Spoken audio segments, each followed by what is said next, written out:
Hello बच्चों, जय श्री कृष्णा, राधे राधे। कैसे हैं आप लोग?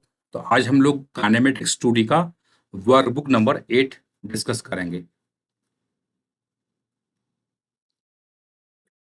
Two cars traveling on a straight road. Car C1 is going at a constant speed of 9 meter per second. 40 meter ahead of C1 is a car C2 at rest, but starts moving with an acceleration of 1 meter per second square. तो car C1 जो है constant velocity से जा रही है 9 metre पर second से, और कार C2 जो है वो 1 मीटर पर सेकंड पर से जा रही है। तो क्या कह रहा है, graph correctly representing the position of two cars with time. देखिए, यहाँ अगर मैं कार C1 की बात करता हूँ तो कार C1 आगे मूव करेगा। तो अगर हम कहते हैं फॉर कार C1, मान लो इसका डिस्प्लेसमेंट x1 है। x1 कितना आएगा? इट इज 9 इंटू टी, क्योंकि वेलोसिटी इज कांस्टेंट। तो यानी कि x1 वर्सेस टी या s वर्सेस टी जो भी बोल सकते हैं, it is going to be straight line and it is passing through origin. तो आपका ऑप्शन ए गलत हो जाएगा। बी और सी और डी में ही it is straight line passing through origin है। ये फॉर कार C1 हो गया। फॉर कार C2, तो C2 जो है ऑलरेडी लीड कर रहा है, यानी इसको अगर मैं x बराबर 0 मान रहा हूं तो it is already leading by 40। इसके आगे और जाएगा। पूछा क्या है? Position.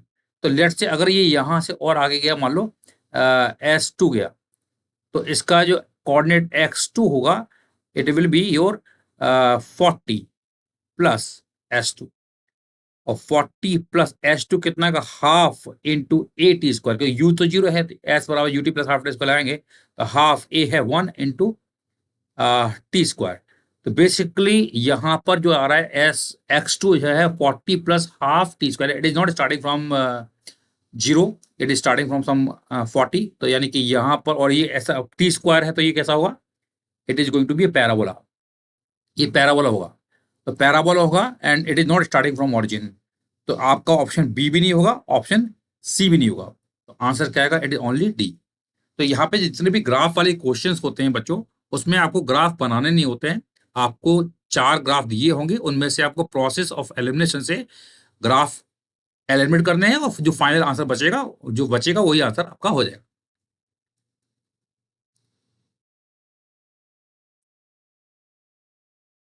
Graph correctly representing the velocity of the two cars. तो देखिए, पहली जो कार है C1, उसकी वेलोसिटी मैंने मान लो V1 है, दैट इज योर 9 मीटर पर सेकंड, जो कि कांस्टेंट है। It is constant. तो यानी कि आपका, अगर हम बात करेंगे तो ऑप्शन देखिए, यहाँ पे कोई कांस्टेंट नहीं है, तो सी और डी तो नहीं होगा, है ना। अब ऑप्शन है ए और बी। दूसरी कार है, वो स्टार्ट कर रहा है रेस्ट से, तो उसकी वेलोसिटी मान लेते हैं V2 है, V बराबर U प्लस ए टी, तो it is 1 into T.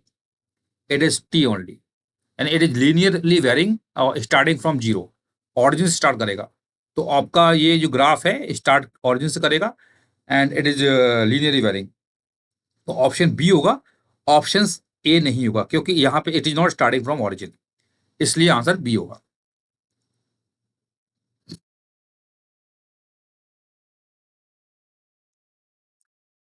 During their motion, the car C1 overtakes the car C2, but soon car C2 overtakes car C1. So determine the maximum lead by C1 can have, lead that C1 can have from C2। तो देखिए, अगर यहाँ car C2 यहाँ पर है, let's say, and car C2 यहाँ पर starting में, तो let's say car C2 has moved by distance, let's say x2, and car C1 it has moved by distance, let's say x1।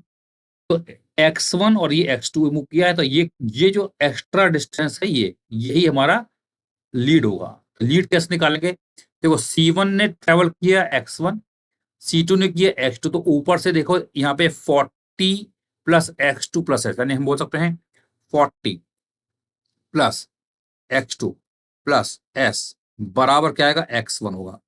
ठीक है, तो यहां से s निकालेंगे, it is x1 minus 40 minus x2। That's equation 1।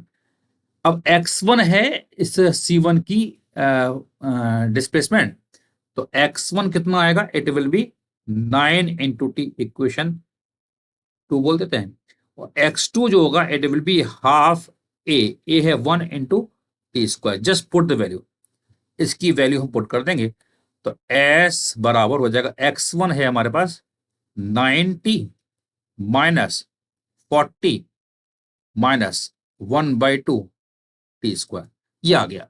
अब देखिए S जो है फंक्शन ऑफ टाइम आ गया है। अब लिखा है कि यहाँ पे मैक्सिमम लीड होना चाहिए, for s to be maximum, for s to be maximum, d s by d t कितना आएगा, 0, तो इसको डिफरेंशिएट करेंगे तो 9 टी का डिफरेंशिएशन 1 माइनस 40 कांस्टेंट है, डिफरेंशिएशन हो जाएगा 0 माइनस 1/2 और टी स्क्वायर का डिफरेंशिएशन 2t, तो यहां से सॉल्व करेंगे तो टी की वैल्यू आ रही है 9 सेकेंड, टी बराबर 9 सेकेंड पर ऐसा हो रहा होगा, टी बराबर 9 सेकेंड पर it is having a maximum lead, तो एस की मैक्सिमम लीड निकालेंगे तो कैसे निकालेंगे, 9 इंटू टी की वैल्यू है 9 माइनस 40 माइनस 1/2 और 9 का स्क्वायर दैट इज 81, देखो यहाँ पे भी 81 है, ये 81/2 है, तो इसमें से घटाएंगे तो it will be simply 81/2 minus 40, तो it is nothing but 0.5 metre, solve करने पर 0.5 मीटर आंसर आ रहा है, तो आंसर इसका होगा ए।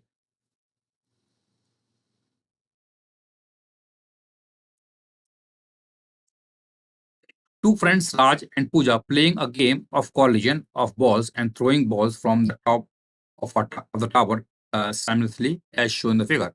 The balls collide in the air at point P. तो यहाँ पे लिखा है इसने फेंका, इसने फेंका। देखो ये जो डायग्राम बनाया हुआ है, it is in ground frame. ये किसके फ्रेम में है? ग्राउंड के फ्रेम में।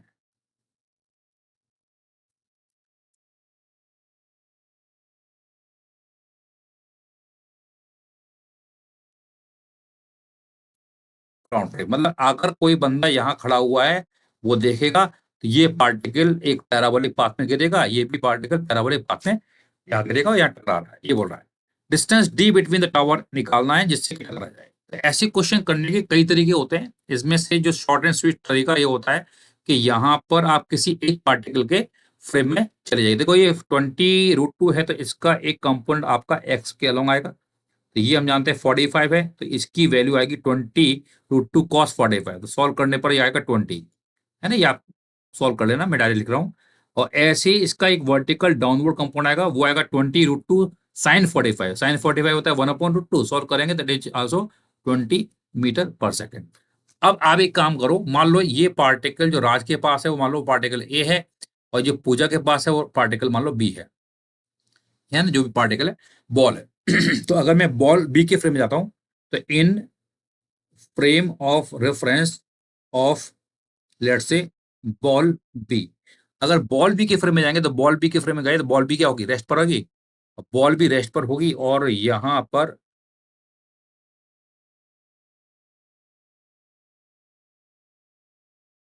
ये एक टावर है, ये बॉल भी रेस्ट पर आएगी, और बॉल एक के को मिलेगी वेलोसिटी बी की, तो बॉल बी के पास वेलोसिटी 20 पीछे थी, तो घुमा के मिलेगी आगे। तो हम जानते हैं रिलेटिव वेलोसिटी की बात करते हैं, तो एक के फ्रेम में जाते हैं तो दूसरे को वो वेलोसिटी मिल जाती है, कैसे मिलती है, घुमा के मिलती है। तो इसके बाद आगे 20 ऑलरेडी थी, और जो बॉल भी थी उसकी वेलोसिटी भी मिल जाएगी, तो इट विल बी 40 मीटर पर सेकेंड, और इसके पास इसके पास एक डाउनवर्ड डायरेक्शन में भी वेलोसिटी है 20 मीटर पर सेकेंड। तो अब देखो अगर इसको इस बॉल ए को बॉल बी से टकराना है तो वो इस लाइन के लॉन्ग जानी तभी टकराएगी। तो अगर ये एंगल थीटा है, तो ये एंगल थीटा है, तो हम जानते हैं ये एंगल भी थीटा होगा। तो यहां पर I can say that tan theta कितना आएगा, यहाँ पे वेलोसिटी ये 20 है, ये 40 है, तो ये परपेंडिकुलर वाला कंपोनेंट है, ये बेस वाला, it will B 20 divided by 40।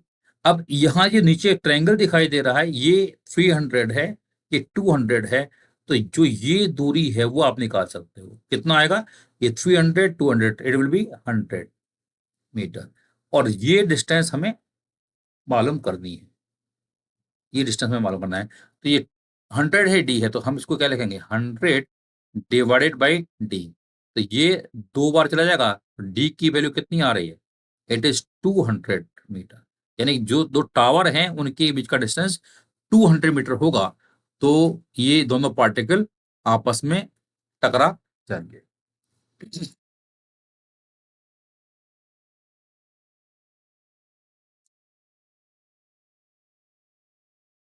Next question है coordinate of the point P, यानी ये अच्छा, अभी ये कहाँ टकराएंगे, तो डिस्टेंस तो हमने निकाल लिया 200।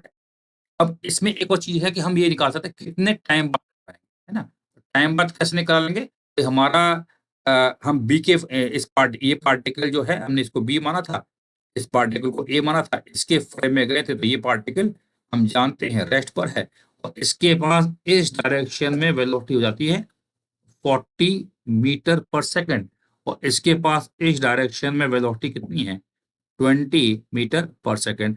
तो हम एक काम करते हैं, टाइम निकालते हैं कब टकराएगा, तो x बराबर हम लगाएंगे यू एक्स टी, तो x डायरेक्शन का डिस्प्लेसमेंट है डी, डी मतलब इट इज 200 मीटर जो कि हम निकाल चुके हैं, बराबर यूएस कितना है 40 इंटू टी। तो यहां से टाइम आ जाएगा कितने टाइम बाद ये टकरा रहे हैं, तो इट इज 5 सेकेंड, तो 5 सेकेंड बाद ये टकरा रहे हैं। तो अब निकालना है हमें किस पॉइंट पे टकराएंगे, तो ये पार्टिकल यहां से यहां गया, तो इस अब देखो जो अब ये पॉइंट पे टकरा रहे हैं तो हमें ग्राउंड फ्रेम में करना पड़ेगा। तो ग्राउंड फ्रेम में हम जानते हैं कि इस पार्टिकल की एक्स डायरेक्शन में वेलोसिटी थी 20।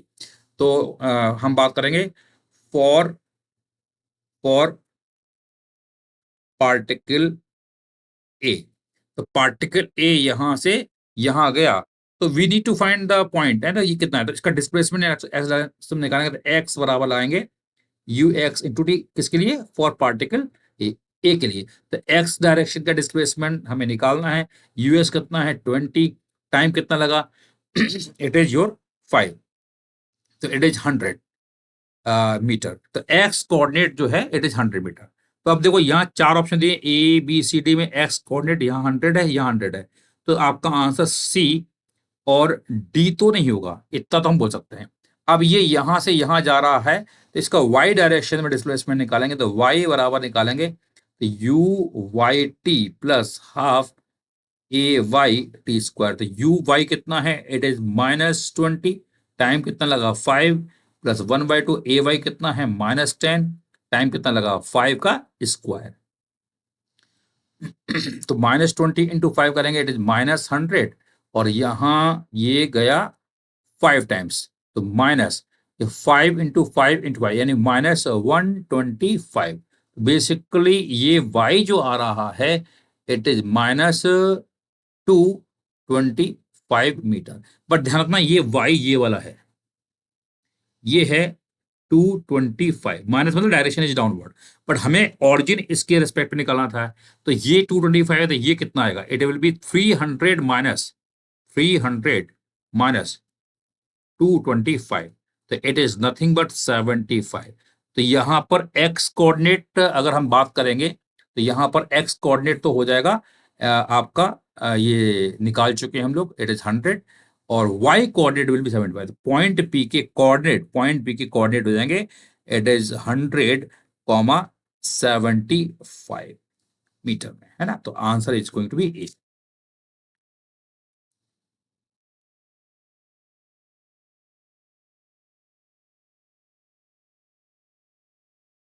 Wind starts blowing horizontally along the positive x direction due to which the horizontal acceleration of देखो अगर विंड मूव करती है इस डायरेक्शन में और इसके पास एक्सलेशन है 2 मीटर पर सेकंड स्क्वायर, तो अब दोबारा से बोल रहा है कि कोऑर्डिनेट कितना होगा। देखो विंड हमारी एक्स में मूव कर रही है, वाई में मूव नहीं कर रही है, वाई में तो ग्रेविटी लग रही है, वाई में ग्रेविटी पहले भी थी और आज भी है, अभी भी है। तो वाई डायरेक्शन में तो हम जानते हैं जो पहले कैलकुलेशन की थी वही होगी, यानी कि आपका ये जो वाई कोऑर्डिनेट है वो तो समझ में आ गया 75 मीटर ही होगा, जो हमने अभी पिछले क्वेश्चन में किया था, है ना। इसमें तो हमें कोई डाउट है ही नहीं, क्योंकि वाई डायरेक्शन के मोशन में कोई चेंज नहीं आएगा, क्योंकि वाई डायरेक्शन में तो हम जानते हैं पहले भी जीता और अभी भी जीत रहा था। तो वाई कोऑर्डिनेट 75 होगा, तो अगर प्रोसेस ऑफ एलिमिनेशन करोगे तो ए ऑप्शन नहीं होगा, बी ऑप्शन नहीं होगा, डी ऑप्शन नहीं होगा, तो ऑप्शन सी ही होगा। ठीक है, तो ये तो मैंने बिना कैलकुलेशन के निकाल लिया। अब मुझे यहाँ पे x कोऑर्डिनेट निकालना है, तो x के लिए क्या करेंगे, हम बात करेंगे for particle A, I will apply S is equal to ut plus half at square in x direction. तो ux हमारे पास कितना है, इट इज 20, टाइम कितना लगा 5, प्लस 1/2 ax कितना है, इट इज 2, टाइम कितना लगा 5 का स्क्वायर, जो हम ऑलरेडी जानते हैं। तो यहाँ पर ये इतना है 100 और प्लस 5 का square that is 25, it is 125 meter. तो आंसर बिल्कुल परफेक्टली मैच हो चुका है, C is the answer. X coordinate is 125 and Y coordinate, ये तो हमारा एक्स कोऑर्डिनेट हो गया, एक्स कोऑर्डिनेट 125 है, वाई कोऑर्डिनेट तो वही रहेगा पुराना वाला 75।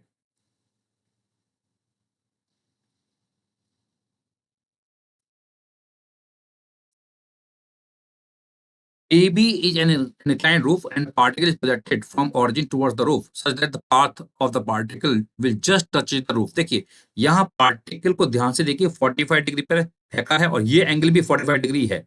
हम जानते हैं जैसे से ऊपर जाएगा तो पार्टिकल का एंगल जो होगा 45 से कम होता जाएगा। तो यानी कि इसमें एक ही चीज समझ में आ रही है, एक ही पॉसिबिलिटी है कि ये पार्टिकल इस प्रकार से मूव करे कि ये पॉइंट बी पर टकराए। यानी कि यहाँ से पार्टिकल मूव किया है कि 45 गया है, तो ये फाइनली 45 पर ही पहुंचना चाहिए ना, ये 45 डिग्री पर ही। तो भाई ये एंगल 45 है, तो जब नीचे पहुंचेगा तभी वो एंगल 45 डिग्री आ पाएगा, उसके पहले ये बिल्कुल भी नहीं आ पाएगा। तो कुछ इस प्रकार से यहाँ पर बात हो जाएगा। Particle will touch the roof at, तो कब टच करेगा, तो टाइम ऑफ फ्लाइट पे टच करेगा, तो it is 2 u y divided by g. U y कितना आएगा, इट इज 2 यू वाई कितना है 10 sine 45 divided by 45 degree divide by g, g कितना है 10, ये गया। तो साइन 45 होता है 1/√2, तो ये आएगा √2 सेकेंड, यानी कि आपका बी आंसर हो जाएगा। Particle touch the roof at t equal to √2 second.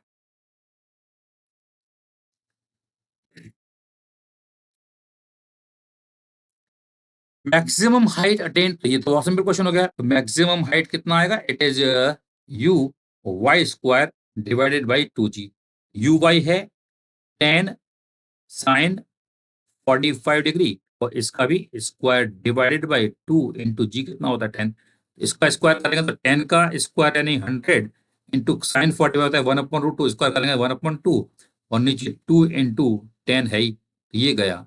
तो it is nothing but 5/2 and है ना 5/2। तो D is going to the answer of this question ना, सॉल्व करने पर वैल्यू कितनी आ रही है, it is 5 divide by 2 metre.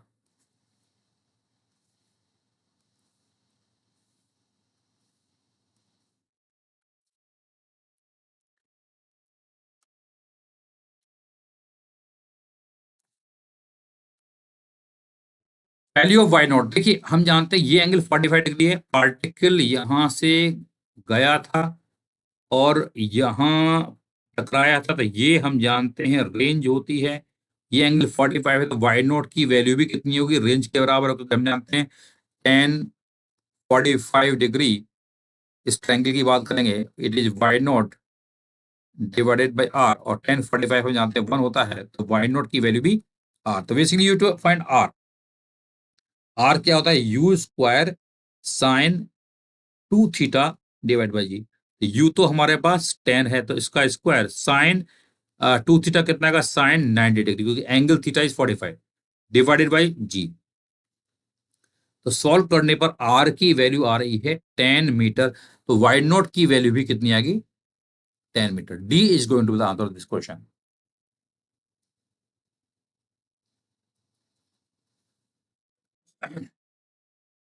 Access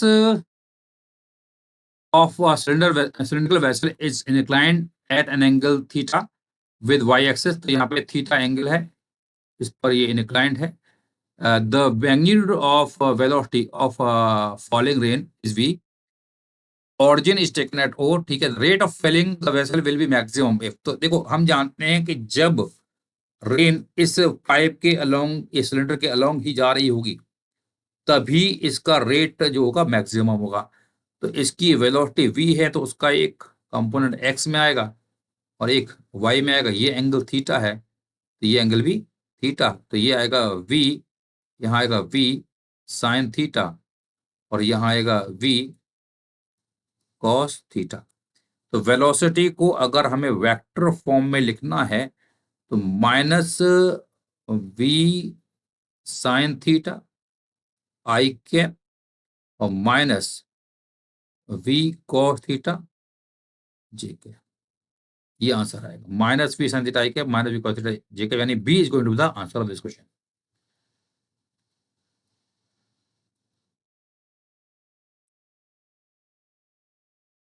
Observer on the ground sees a boat cross a river of width 800 metre perpendicular its stream in 200। देखिए question में क्या बोल रहा है कि यहाँ पर एक लेट्स से ये रिवर है,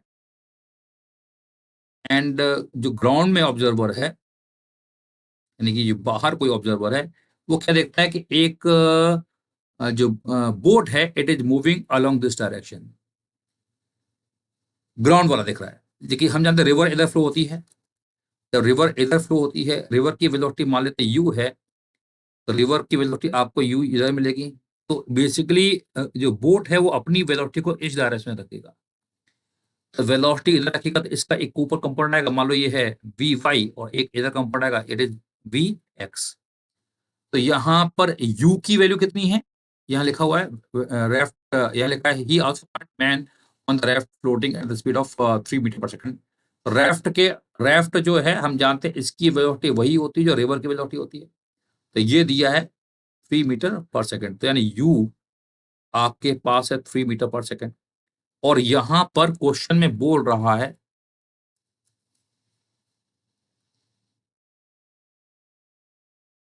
कि ये सीधा a से b जा रहा है, तो x डायरेक्शन में कोई वेलोसिटी नहीं होनी चाहिए, यानी vx की वैल्यू तो समझ में आ रही है कि it is equal to u, और u कितना है यहाँ पर, u है 3 मीटर पर सेकंड। और y डायरेक्शन की हम बात करेंगे तो y डायरेक्शन में आपका विड्थ कितनी है 800, और टाइम लगा इतना, तो वी वाई जो होगा width d divide by T हो जाएगा। तो d हमारे पास है 800, टाइम लगा 200, तो basically it is nothing but 4 meter पर सेकंड। तो बेसिकली यहाँ अगर हम वेलोसिटी ऑफ बोट निकालना चाहते हैं with respect to the river, तो it is root of V X square plus V Y square. तो यहाँ पर वी एक्स कितना है 3 है, वी वाई कितना है, it is root of 3 square plus 4 का स्क्वायर, तो it is nothing but it is 5 metre पर सेकंड। तो ये v क्या है, v है velocity of boat with respect to river, है ना, v है velocity of boat with respect to the river. लिखा है distance travelled by the boat as seen by the man on the raft. तो यानी कि आपको निकालना डिस्टेंस ट्रेवल किसके फ्रेम में निकाला है, रिवर के फ्रेम में, तो s बराबर हो जाएगा v इंटू टी। तो v है velocity of boat with respect to the river, तो s क्या होगा distance travelled with respect to the river, तो v है 5 और टाइम कितना लगा, it is 200, it is 1000 metre. तो ये आपका आंसर।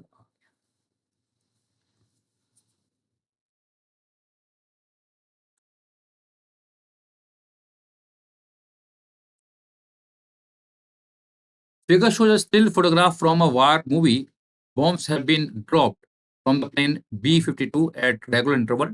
देखिए अगर यहाँ पर कोई एक एरोप्लेन है या फाइटर प्लेन है, इसने पहला बॉम्ब ड्रॉप किया, हम जानते हैं इसकी अगर आगे वेलोसिटी u है तो इस बॉम्ब के पास भी आगे वेलोसिटी u होगी, तो ये फाइटरक्राफ्ट आगे जाएगा, तो फाइटरक्राफ्ट आगे जाएगा, तो ये फाइटरक्राफ्ट आगे पहुंच जाएगा,